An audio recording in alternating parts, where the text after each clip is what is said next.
Water. Earth. Fire. Air. Long ago, the four nations lived together in harmony. But everything changed when a meteorite fell on the Water Nation. This meteorite disrupted the balance of the world and ushered in an era of glaciations. Only the Avatar, master of all four elements, could stop them. But when the world needed him most, he vanished. Many years later, a young bender named Kaen emerged from the Fire Nation. Although Kaen is a powerful firebender, he still has much to learn to restore the world's balance. But I believe that Kaen can save the world. Avatar Kaen Season 2, Episode 5. The Path Forward. The frozen winds of the Ice Age howled through the jagged mountains and icy plains as Avatar Kaen realized that to face the Water Nation, he could no longer rely solely on the guidance of others.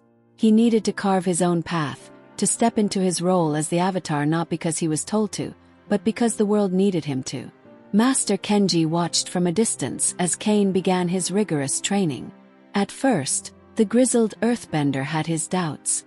The boy seemed reckless, a firebrand driven by emotion rather than discipline. But as the days turned into weeks, Kenji began to see something different.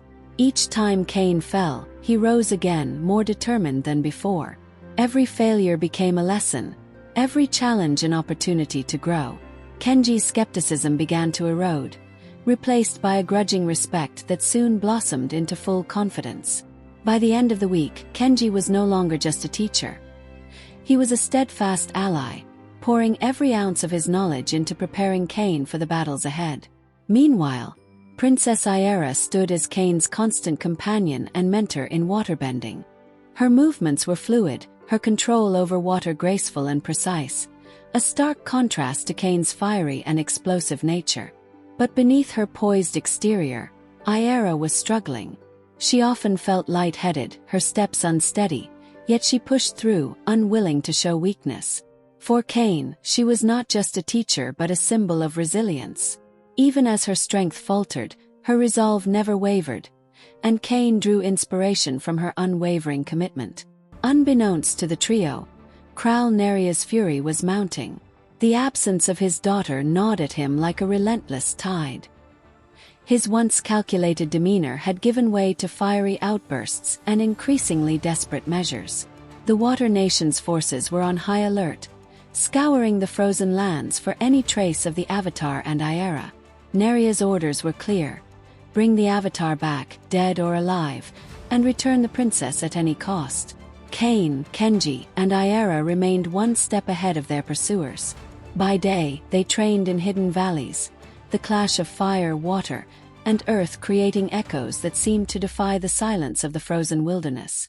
By night, they huddled around small, concealed fires, their bond growing stronger with every shared story and whispered plan. One evening, as the group rested by a frozen stream, Iara's strength gave out. She collapsed, her breaths shallow and labored. Kaen and Kenji rushed to her side, their faces etched with concern. Despite her condition, Iara insisted she was fine, brushing off their worries with a weak smile. "The world needs the Avatar," she whispered, her voice barely audible. "And I need to be there to help him." Kaen clenched his fists, the fire within him burning hotter than ever. "Iara, you've done so much for me already. It's my turn to protect you." Kenji placed a reassuring hand on Kaen's shoulder. "Then prove it, Kaen. Prove that you're not just a boy with fire in his hands, but the Avatar, the one who can protect not just her but everyone." Kaen's resolve hardened. He knew that their time was running out. The Water Nation would find them sooner or later, and when that time came, he needed to be ready. His training intensified, each strike of his flames and movement of the earth a step closer to mastering his role as the Avatar.